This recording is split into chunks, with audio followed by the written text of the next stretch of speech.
ठीक है, सीधी सी बात है, नाम से समझ में आ रहा है plant growth hormones and that means they will help in growth of plants, plant की ग्रोथ करेंगे।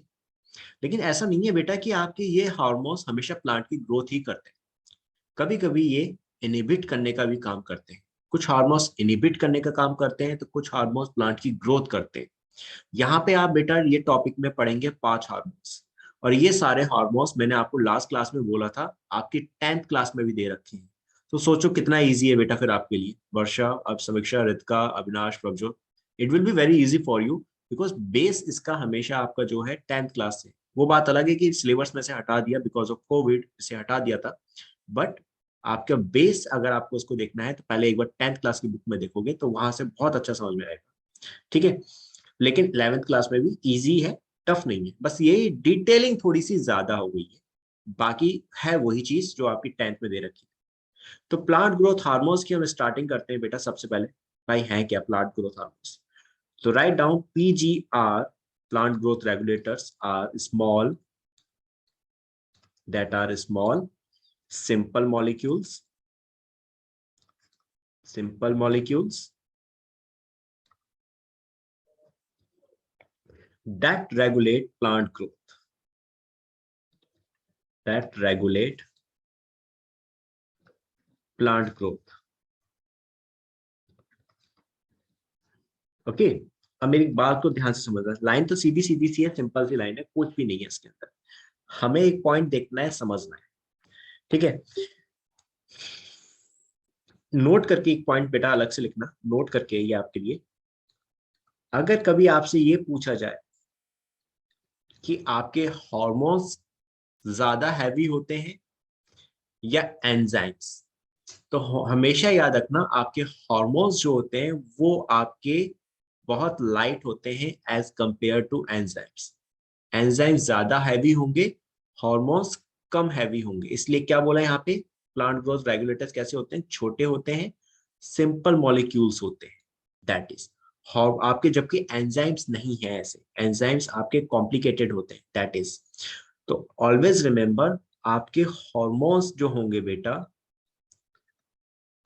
इनका मॉलिक्यूलर वेट कम होगा, इनका मॉलिक्यूलर वेट जो होगा बेटा, that will be less than enzyme. Enzyme ज्यादा कॉम्प्लिकेटेड होंगे, ज्यादा हैवी होंगे। ठीक है, जबकि आपके हॉर्मोन्स कैसे होंगे, हल्के होंगे। अब इसको बेटा एक सिंपल से एग्जांपल से रिलेट करना। ठीक है, लाइन बहुत इजी है, समझ में आ चुकी होगी। एप्लीकेबल कैसे है, हम एप्लीकेबल कैसे करें इसे, तो बेटा एक सिंपल से नाम से, एक सिंपल से तरीके से समझना। बेटा आपकी ब्लड के अंदर अगर फ्लो करता है तो क्या फ्लो करता है, एंजाइम फ्लो करते हैं कि हार्मोन फ्लो करते हैं? फ्लोट जो कर रहे हैं बेटा, एंजाइम करते हैं कि हार्मोन्स करते हैं? अविनाश, रितिका, समीक्षा, वर्षा, प्रभजोत, बताओ। सिंपल सा IQ का क्वेश्चन है बेटा, आपके ब्लड में फ्लोट कौन करेगा, एंजाइम या हार्मोन्स?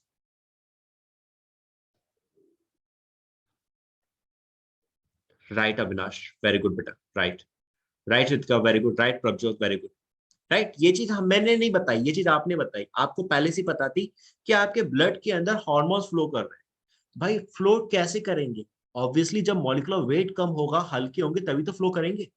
भारी होंगे तो कैसे फ्लो कर जाएंगे, राइट? तो आपका यहां से ये चीज क्लियर हो गई, आपके हॉर्मोन्स का मॉलिक्यूलर वेट कैसा है, कम है, इसलिए वो आपके ब्लड में फ्लो कर लेते हैं आसानी से।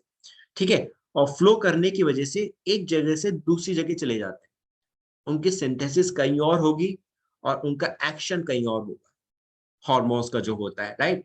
जैसे कि ग्रोथ हार्मोन है, ग्रोथ हार्मोन आपका पिट्यूटरी ग्लैंड सीक्रेट करेगी, लेकिन ग्रोथ हार्मोन आपके ब्लड में आएगा और ब्लड के थ्रू फिर आपकी पूरी बॉडी के अलग अलग पार्ट्स की ग्रोथ कराएगा। तो उसका पूरा एक्शन बॉडी पे देखने को मिल रहा है ग्रोथ हार्मोन का। बॉडी का कोई एक पार्ट थोड़ी ना ग्रो करता है बेटा, बिकॉज ऑफ ग्रोथ हार्मोन पूरी बॉडी ही ग्रो कर रही है।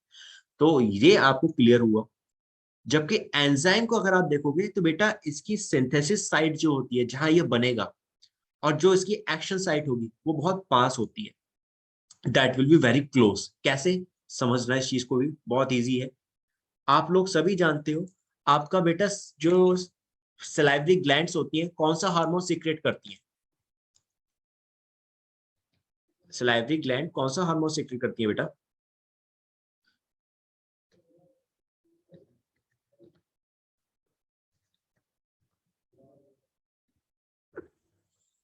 Right right Avinash, right Prabhjot, है ना। हमारा सलाइवरी ग्लैंड जो है, समीक्षा बेटा समझ में आ रही है ना बात? That will secret, yes sir. ठीक है, सलाइवरी एमाइलेज, ये आपका सलाइवरी एमाइलेज सीक्रेट करती है ना। सलाइवरी एमाइलेज को पुराने टाइम पर, पुरानी बुक्स में इसको टाइलिन बोलते थे। आज की डेट में हम इसको सलाइवरी एमाइलेज कहते हैं, बट पुराने टाइम पे इसको हम टाइलिन कहते थे। अब बेटा ये सलाइवरी ग्लैंड से आपका सलाइवरी एमाइलेज सीक्रेट हुआ। ये सीक्रेट कहाँ होता है बेटा? ये सीक्रेट जो होगा बेटा, इसका साइट ऑफ एक्शन कहाँ है? साइट ऑफ एक्शन की अगर मैं बात करूं, if I talk about site of action, कहाँ जाके ये काम करेगा बेटा? इसका साइट ऑफ एक्शन क्या होगा? आपका माउथ, माउथ बोले तो आपकी माउथ कैविटी हुई ना, माउथ कैविटी बोले तो buccal cavity, that is your buccal cavity. यहीं पे तो जब फूड आएगा तो सलाइवरी एमाइलेज उसके ऊपर एक्शन करता है, फूड के अंदर जो स्टार्च होता है उसको कन्वर्ट करता है माल्टोज में। तो बेटा आपके सलाइवरी ग्लैंड से सीक्रेट हुआ और आपके बकल कैविटी, माउथ के अंदर ही आपका क्या कर दिया इसने?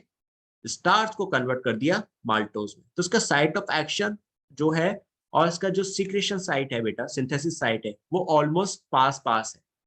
तो आप जितने भी एंजाइम्स देखोगे उनकी सिंथेसिस साइट जहां होगी उसी के आसपास ही वो एक्शन करेंगे। ठीक है, गैस्ट्रिक जूस थे, गैस्ट्रिक जूस में आपका क्या था? पेप्सिन था, दैट इज प्रोटीएज एंजाइम था। वो आपके कहाँ से? सलाइवरी, आपके जो गैस्ट्रिक ग्लैंड्स हैं स्टमक के अंदर, वहां से सीक्रेट होता है और स्टमक के अंदर ही एक्शन कर रहा है। तो वही हो गया सेम उसका काम भी। तो हमेशा याद रखना, अब ये कंसेप्ट समझ में आ चुका होगा, दिमाग में बिल्कुल क्लियर हो चुका होगा आपको कि आपके हार्मोन्स का जो वेट है, मॉलिक्यूलर वेट, वो कम है, यानी हार्मोन्स हल्के होंगे, एंजाइम्स भारी होंगे। हार्मोन्स आपके हल्के होने की वजह से पूरी बॉडी में आराम से ट्रांसपोर्ट हो सकते हैं ब्लड के थ्रू, जबकि एंजाइम्स ऐसा नहीं करते थे, उनका सिंथेसिस साइट के पास ही उनका एक्शन साइट होता है। Is it clear Avinash, Ritika, Samiksha, Varsha and Prabhjot? Yes sir. ठीक है ना, ये सिर्फ एक यस सर। लाइन नहीं थी, याद रखना इसको, लाइन की फॉर्म में मत याद करना, ये एक मैंने एग्जांपल देके समझाया है, तो इसको दिमाग में रखना, रट्टा नहीं मानना इस बात का, है ना, कि हमारे हार्मोन्स हल्के हैं और एंजाइम्स भारी हैं, तो बस हमने ये लाइन याद कर ली। हमने एप्लीकेबल भी देख लिया भाई, अप्लाई करके भी देख लिया कि कैसे है। अब आ जाओ, now write down next point बेटा,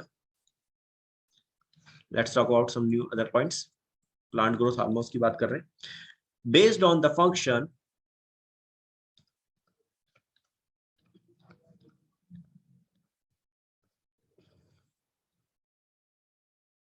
plant growth regulators are two groups. आपके ये दो ग्रुप्स में आ गए जो मैंने अभी आपको समझाए थे, कुछ आपके इनहिबिट करेंगे, कुछ आपकी ग्रोथ को प्रमोट करेंगे। ठीक है, दो ग्रुप में आ गए, एक आपका प्लांट ग्रोथ हार्मोन्स या प्लांट ग्रोथ प्रोमोटर्स, एक तो हो गया plant growth promoter,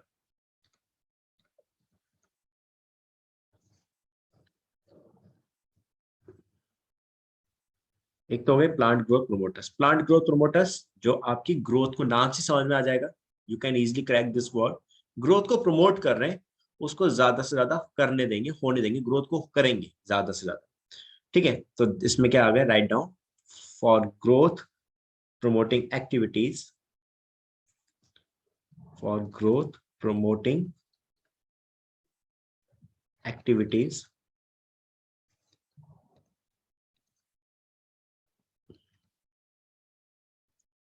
like cell division,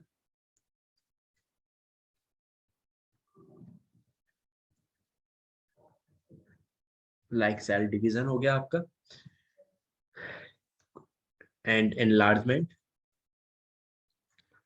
obviously बेटा सीधा तक आईक्यू है, आपकी सेल जब डिवाइड करेगी तो उसका साइज भी इंक्रीज होगा ही होगा, प्रोटोप्लाज्मिक कंटेंट बढ़ेगा तो सेल का साइज भी बढ़ रहा है, एनलार्जमेंट होगा ही होगा। ठीक है, comma tropic growth, tropic growth, and इसके अलावा क्या हो गया आपका, pattern formation,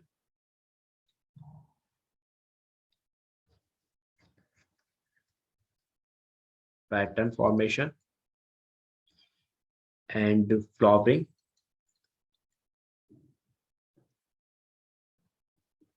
flowering and fruiting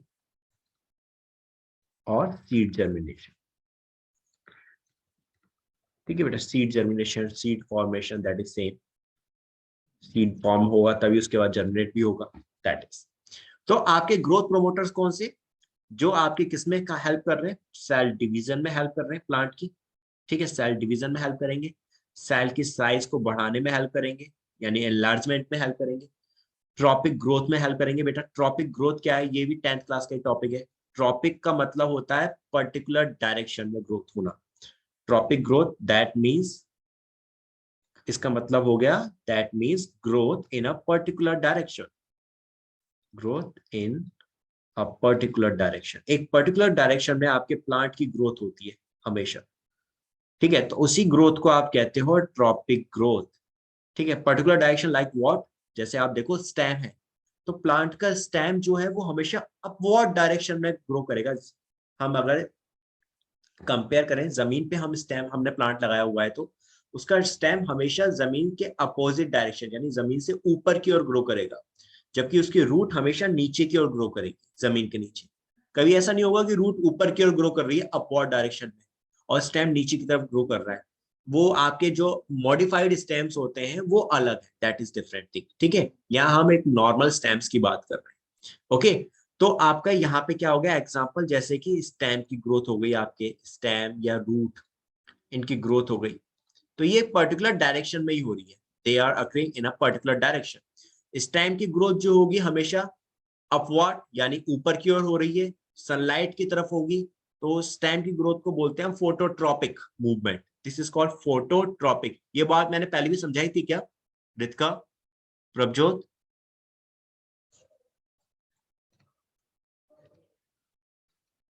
क्या ये टर्म मैंने पहले भी यूज किए थे?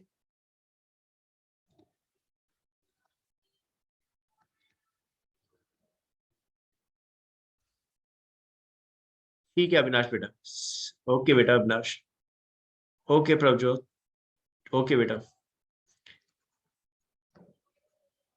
देखो, मैं यहाँ पे कुछ भी डिटेल में नहीं समझाऊंगा, सिर्फ नाम को करेक्ट करेंगे, वहीं पे आपको सारी कहानी समझ में आ जाएगी। स्टेम हमेशा फोटोट्रॉपिक मूवमेंट शो करेगा, इसका मतलब क्या होगा, ये आपका फोटो का मतलब क्या हो गया, सनलाइट, और ट्रॉपिक का मतलब मैंने अभी समझाया था पर्टिकुलर डायरेक्शन, कि एक पर्टिकुलर डायरेक्शन में ग्रोथ हो रही है। तो स्टेम की ग्रोथ हमेशा सनलाइट की तरफ होगी, जिधर भी सनलाइट आएगी उधर ही स्टेम ग्रो करेगा, उसी साइड ग्रो करेगा, उसके अपोजिट डायरेक्शन में ग्रो नहीं करता। इसी तरह रूट है, तो रूट की ग्रोथ हमेशा दो तरह का मूवमेंट शो करती है, एक हाइड्रोट्रॉपिक, एक जियोट्रॉपिक। हाइड्रो का मतलब क्या होता है, आप सभी को पता है, वाटर, और ट्रॉपिक का मतलब पर्टिकुलर डायरेक्शन। जियो का मतलब हो गया ग्रेविटी। ठीक है, और ट्रॉपिक का मतलब हो गया पर्टिकुलर डायरेक्शन। तो रूट की जो ग्रोथ होती है ना बेटा, वाटर के लिए भी होती है और ग्रेविटी के लिए भी होती है, लेकिन प्रायोरिटी जो होती है रूट की वो हाइड्रोट्रॉपिक होती है पहले। दिस इज द प्रायोरिटी, क्योंकि आप सभी कॉमन सेंस है बेटा, प्लांट भी लिविंग है, सभी लिविंग्स को पानी की जरूरत है, बिना पानी के कोई लिविंग सर्वाइव नहीं कर पाएगा, रह ही नहीं पाएगा जिंदा। तो भाई प्लांट के लिए सबसे पहले जरूरी क्या है, पानी है। तो जमीन में सॉइल के अंदर जिधर पानी होगा रूट पहले उधर की तरफ ग्रो करेंगी। पानी की रिक्वायरमेंट जब पूरी हो जाती है, उसको पानी आराम से मिल रहा है, तब रूट फिर जियोट्रॉपिक मूवमेंट शो करती है। Is it clear Avinash, Ritika, Samiksha, Varsha and Prabhjot?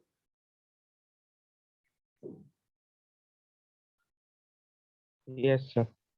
ठीक है अविनाश बेटा, बाकी बच्चों को कोई डाउट तो नहीं? समीक्षा बेटा क्लियर तुम्हें भी? ठीक है, वर्षा बेटा आपको क्लियर? Yes sir. ठीक है, तो दैट इज, ये आपके प्लांट्स की ग्रोथ हो रही है। अब बेटा ये प्लांट की जो ग्रोथ होगी, ओके रितिका बेटा, अब ये प्लांट की जो ग्रोथ हो रही है तो इनको कराने वाले कोई ना कोई हार्मोन तो होंगे ना, तभी तो उनकी वजह से प्लांट की ग्रोथ हो रही है, सीधी बात, राइट? तो यहाँ पे आपके कुछ ग्रोथ हार्मोन्स होते हैं जिनकी वजह से ये ग्रोथ हो रही है। आपने ट्रॉपिक ग्रोथ समझ ली, एक पर्टिकुलर डायरेक्शन में होगी, जैसे स्टेम की ग्रोथ हो रही है, रूट की ग्रोथ हो रही है। ठीक है, पैटर्न फॉर्मेशन। अब पैटर्न फॉर्मेशन लाइक क्या, पैटर्न फॉर्मेशन का मतलब सीधी सी बात, जैसे एक प्लांट है, तो प्लांट के अंदर क्या होगा, लेटरल बर्ड्स नीचे की ओर होंगी, एपिकल बर्ड्स ऊपर की ओर होंगी, that is a particular pattern हर एक चीज का। तो ये आपका पैटर्न फॉर्मेशन में आ गया। फ्लावरिंग में क्या होगा, फ्लावरिंग मतलब सीधी बात आप जानते हो कि फ्लावर का बनना, दैट इज, लेकिन फ्लावर कैसे बनेगा, प्लांट जब मैच्योर हो जाएगा, जब आपका शूट एपिकल मेरिस्टेम जो होता है बेटा सैम, हमने देखा था रैम और सैम, राम जी थे और शाम जी थे हमारे, दैट इज रैम और सैम। तो बेटा शूट एपिकल मेरिस्टेम जब मैच्योर हो गया आपका, ठीक है, when it will become mature आपका, तो पूरा नहीं कुछ पार्ट क्या होगा, जैसे ये शूट एपिकल मेरिस्टेम दिखाया सपोज में, this is shoot apical meristem, ठीक है, ये आपका शूट एपिकल मेरिस्टेम था, मैच्योर हो चुका है ये।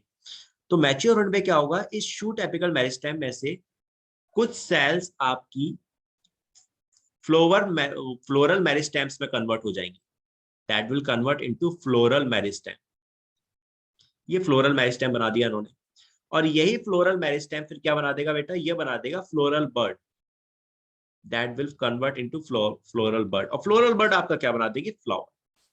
और फ्लावर बनने का मतलब क्या होगा, फ्लावरिंग हो गई, लेकिन हर टाइम नहीं होगी, ये एक पर्टिकुलर टाइम पर ही होगी, ठीक है। किससे हुई, शूट एपिकल मेरिस्टेम से हुई, ठीक है। That is fruiting, as you know भाई, फर्टिलाइजेशन जब हो जाता था प्लांट के अंदर, तो ओवरी जो होती थी, ओवरी आपका उसके अंदर क्या होता था, आपका ओव्यूल होता था, उस ओव्यूल से तो बन जाता था सीड, और जो ओवरी होती थी वो बन जाती थी फ्रूट में कन्वर्ट हो जाती थी। तो दैट इज आपका ओवरी कन्वर्ट हो गई आफ्टर फर्टिलाइजेशन फ्रूटिंग में, फ्रूट बन चुका है, और आपका जो ओव्यूल था उससे क्या बन गया, सीड बन गया। तो दैट इज, इन सभी एक्टिविटीज को कराने के लिए प्लांट्स के अंदर कुछ हार्मोन्स होंगे जो इन एक्टिविटीज को कंट्रोल करेंगे, रेगुलेट करेंगे, ठीक है। कौन से, जैसे कि एग्जांपल ऑक्सिन, आपका ऑक्सिन प्लांट ग्रोथ प्रोमोटर है बेटा।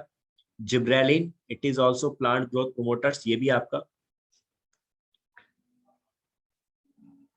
Gibberellin is also plant growth promoter. और आपका cytokinin, this is also plant growth promoter, ये भी आपका साइटोकाइनिन प्लांट ग्रोथ प्रोमोटर है। तो ये तीन आपके क्या है, प्लांट ग्रोथ को प्रमोट कर रहे हैं। इसके अलावा एब्सिसिक एसिड और इथाइलिन आता है जो प्लांट ग्रोथ इनहिबिटर होते हैं, प्लांट की ग्रोथ को इनहिबिट करेंगे। अब ऐसा नहीं कि प्लांट की ग्रोथ को छोटा कर रहे हैं, प्लांट को छोटा नहीं करेंगे, उसके अंदर कुछ एक्टिविटीज हैं जिसको वो इनहिबिट करेंगे। गॉट इट बेटा, अविनाश, रितिका, समीक्षा, वर्षा एंड प्रभजोत, यहां तक समझ आया प्रोमोटर्स क्या होते हैं, क्या काम कर रहे हैं? हाँ जी बेटा, ठीक है, यस सर। ठीक है बेटा।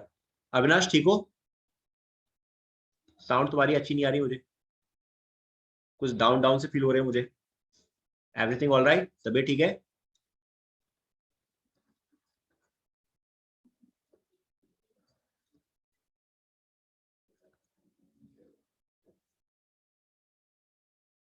अविनाश अगर फीवर है बेटा तो आराम करो, मैं इस लेक्चर को रिकॉर्ड कर रहा हूँ, जो तुम बाद में देख लेना भली, आराम करो, दैट इज मोर इंपॉर्टेंट। देखो मैं हमेशा बोलता हूँ बच्चों, तबीयत पहले है, जब तक हेल्दी नहीं रहोगे, तबीयत ठीक नहीं रहेगी, हम कुछ भी काम को ठीक से नहीं कर सकते।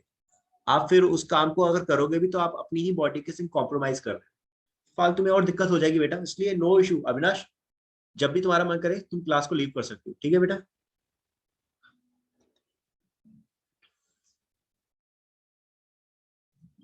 प्रॉपर फील ना हो, यू कैन लीव बच्चों, मैं हर एक को बोलता हूँ ये वाली बात सीधी। प्लांट ग्रोथ इनहिबिटर्स, नाम में ही मतलब छुपा हुआ है, बायो इतनी इजी है। इनहिबिटर इनहिबिट करेंगे, अब प्लांट की ग्रोथ को इनहिबिट नहीं कर रहे, प्लांट के अंदर कुछ एक्टिविटीज को इनहिबिट कर देंगे, कुछ चीजों को इनहिबिट कर देंगे, ठीक है। तो जैसे कि यहाँ क्या होंगे, write down, for growth inhibiting activities, for growth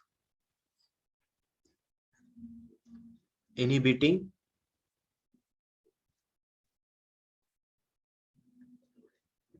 growth inhibiting activities।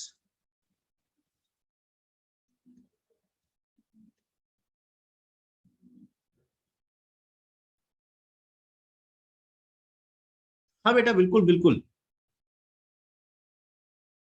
हाँ बेटा अविनाश बिल्कुल, यू कैन, जब बुखार है तो बेटा पहले अपनी हेल्थ को ठीक करो।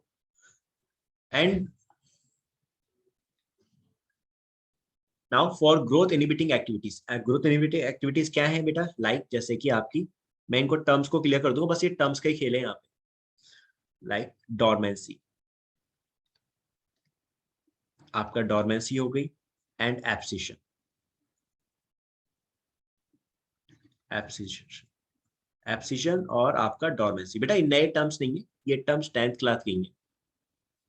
डॉर्मेंसी मैंने आपको पहले भी समझाई थी कि आप सीड के नखड़े हैं भाई, आप सीड को सारी की सारी रिक्वायरमेंट दे रहे हो, लेकिन सीड फिर भी ग्रो नहीं कर पा रहा किसी वजह से, कोई रीजन है जिस वजह से सीड आपका ग्रो नहीं कर पा रहा, तो उसको कहते हो आप सीड डॉर्मेंसी। ठीक है। और एब्सिशन का मतलब आपका दैट इज एज हो जाना। जैसे पत्तियां जो होती हैं पीली पड़ के येलो हो जाती हैं तो झड़ जाती हैं, तो पत्तियों का झड़ना, उनका फॉल डाउन हो जाना, फ्रूट का फॉल डाउन होना, इसको आप एब्सिशन बोलते हो। Is it clear Ritika, Prabhjot, समीक्षा एंड वर्षा बेटा? Yes sir. एब्सिशन, ठीक है। एब्सिशन का मतलब मैं यहाँ लिख देता हूँ, भूलोगे नहीं, दैट मीन्स फॉल डाउन, है ना, भूलना मत इन मतलब, बस ये वर्ड्स याद रखने हैं आपको। फॉल डाउन ऑफ लीव्स, आपके लीव्स का फॉल डाउन हो जाना या फ्रूट का फॉल डाउन हो जाना। और डॉर्मेंसी का मतलब दैट मीन्स कि आप न्यूट्रिशन सारे सप्लाई कर रहे हो, that means provide all requirement, that you are providing all requirement to seed, but it does not getting germinate, ये germinate नहीं हो पा रहा। that means मतलब सीड के नखड़े हो गए, आपने भाई बहुत सारे तरीके देख लिए, सारी रिक्वायरमेंट पूरी कर दी।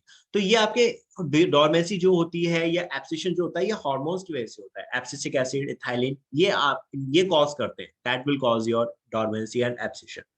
ठीक है। इसके अलावा क्या होगा बेटा, कुछ और आपका एब्सिशन के अलावा और क्या हो सकती है एक्टिविटीज? और एक्टिविटीज हैं जैसे कि आपका respond to bonds, response to bonds and stress, and stress of biotic and abiotic origin, of biotic and abiotic origin। ठीक है। एग्जाम्पल एब्सिसिक एसिड आ गया इसमें आपका,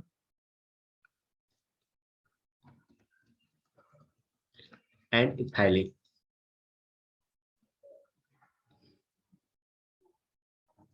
एब्सिसिक एसिड और इथाइलिन, ठीक है, दैट इज ये आपके हो गए। एब्सिसिक एसिड को बेटा हम लोग स्ट्रेस हार्मोन भी कहते हैं, that is also called stress hormone. अभी इस लाइन को समझ लो ये क्या है, that is also called stress hormone. देखो यहाँ पे मैंने सीधे सीधे लिखा कि आपके कुछ एबायोटिक या बायोटिक कुछ फैक्टर्स हो सकते हैं, कुछ एबायोटिक फैक्टर्स या कुछ biotic factors. Biotic factors like insects हो गए, ठीक है, आपके वीड्स हो गए लाइक, ठीक है। और आपका दूसरा क्या है, एबायोटिक। एबायोटिक जो आपके लाइक जैसे कि एनवायरमेंटल कंडीशंस हो गई, पानी की कमी हो गई, ठीक है। तो उस वजह से बेटा आपके जो ये कुछ फैक्टर्स हैं एबायोटिक या बायोटिक फैक्टर्स, उस वजह से प्लांट्स की एक्टिविटी पे फर्क पड़ता है। तो प्लांट्स अपने आप को बचाने के लिए क्या करते हैं, then in plant growth inhibitors की वजह से अपनी फंक्शंस को थोड़ा सा कम कर देते हैं। अब जैसे फॉर एग्जांपल मैंने बताया था आपको कि वाटर स्ट्रेस है, पानी की कमी हो रही है प्लांट को, ठीक है। तो प्लांट उस कंडीशन में क्या करता है, अपनी लीव्स के सरफेस एरिया को कम कर देगा और अपने स्टोमेटा को क्लोज कर देगा। तो वहां पे बेटा फिर आपके कौन से हार्मोन काम करेंगे, एब्सिसिक एसिड और एथाइलिन, ताकि पानी को बचाया जा सके। तो ऐसा नहीं है कि ये सिर्फ और सिर्फ क्या कर रहे हो कि सीड डॉर्मेंसी कर रहे हो या आपका एब्सिशन कर रहे हो, ये कुछ अच्छे काम भी करते हैं, लेकिन बुरे काम ज्यादा हैं, अच्छे काम थोड़े कम हैं, बट काम दोनों ही है इनकी। गॉट इट बेटा, बात समझ में आई एब्सिसिक एसिड एथाइलिन का काम? अब जैसे abscission is not a bad activity, भाई खराब नहीं है ये चीज, सीधी बात समझना। आपकी पुरानी लीफ हो गई है प्लांट की, अब उसकी एफिशिएंसी पे फर्क पड़ रहा है, वो इतना ज्यादा फोटोसिंथेसिस नहीं कर पा रही है। वहीं पे एक नई लीफ है जो फोटोसिंथेसिस बहुत अच्छे से कर रही है, तो प्लांट किस लीफ को रखना प्रेफर करेगा, भाई जो फोटोसिंथेसिस ज्यादा अच्छे से कर रही है, और पुरानी लीफ जो हो चुकी है वो फोटोसिंथेसिस इतने अच्छे से नहीं कर रही। तो फिर एब्सिसिक एसिड क्या करेगा, उनको येलो कलर कर देगा, उनको येलो कर देगा, मींस उनके अंदर क्लोरोफिल खत्म होता चले जाएगा। क्लोरोफिल खत्म हुआ, एब्सिसिक एसिड ने क्या किया, फिर उसका एब्सिशन कर दिया, उसको नीचे गिरा दिया, क्योंकि अब इसका काम खत्म हो चुका है, इसकी जरूरत नहीं है। तो एक तरह से आपके ये जो एब्सिसिक एसिड है, इथाइलिन है, ऐसा नहीं है कि बेटा कि ये सिर्फ गलत काम ही कर रहे हैं प्लांट्स के अंदर, भाई प्लांट को नुकसान पहुंचा रहे हैं, ये प्लांट्स को फायदा भी दे रहे हैं। गॉट इट बेटा? रितिका, प्रभजोत, समीक्षा, वर्षा।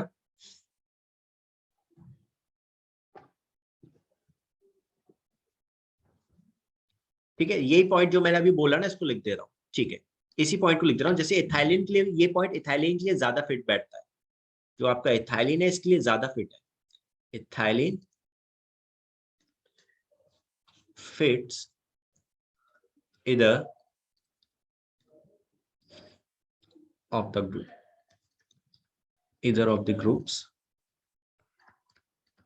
but it is largely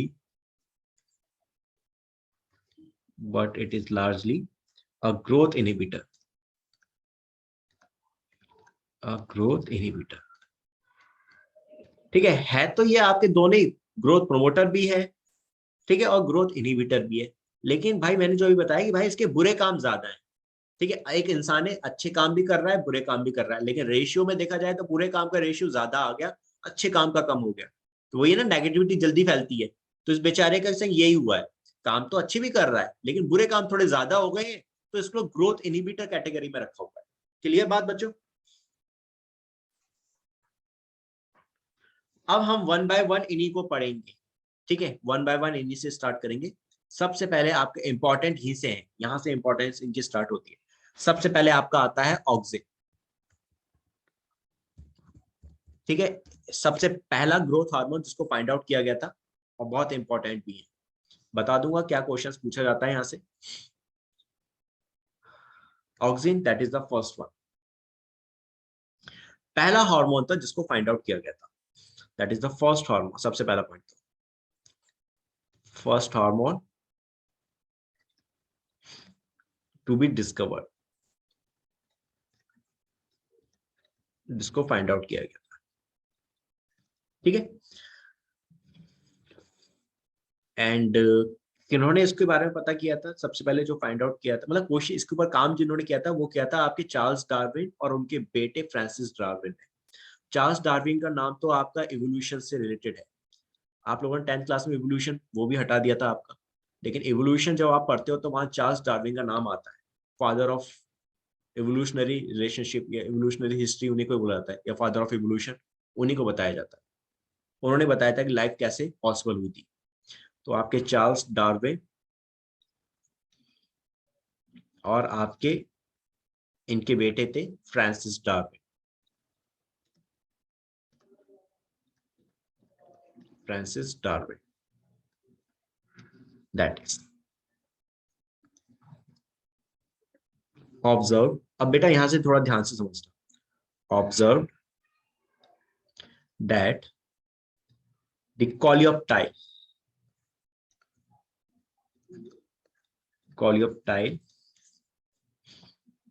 of canary grass, ये प्लांट का नाम इंपॉर्टेंट है, canary grass. coleoptile of canary grass respond to, मैं इसको पूरा समझा दूंगा, एक बार लिख लो बस। Respond to unilateral illumination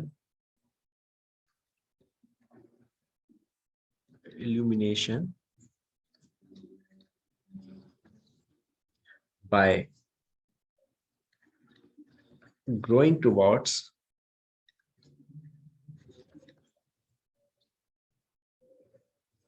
the light source,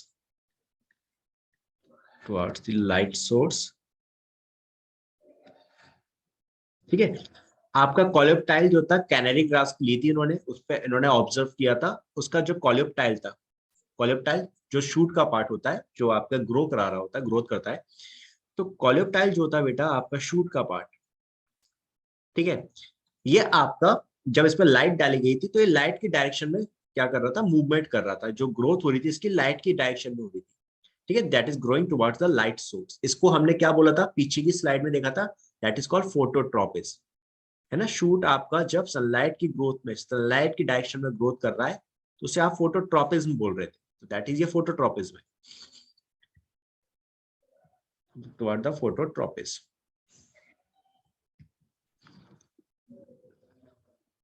Phototropism. It was concluded that